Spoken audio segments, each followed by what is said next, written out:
I've got a 22-year-old son who's going to graduate college, and my wife is fearing he's going to live with us forever. So can you imagine, like, we're going to put you in a box, but this is it?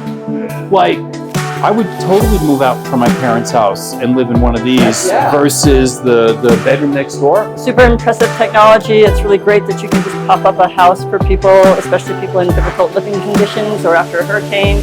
I love the way that it's very usable, functional space. It has some separate separations of space for people to live in together with multiple family members, and they did a really good job on the economics of how they did the interior design.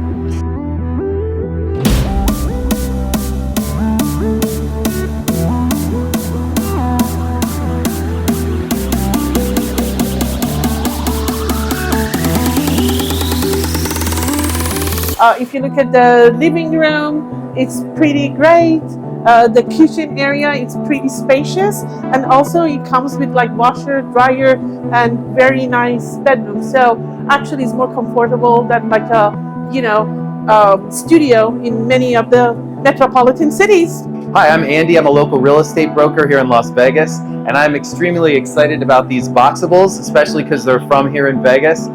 There's an incredible demand for extended family living, where you have new home builders adding on attached casitas, what they call junior dwelling units, or detached dwelling units for family members and extended families. So having a company that's able to make these and bring them in and set them in place, there's a huge demand for it. So I'm extremely excited to be here at CES and see exactly what they look like in person, and I'm hoping I get a tour of the factory up in North Las Vegas.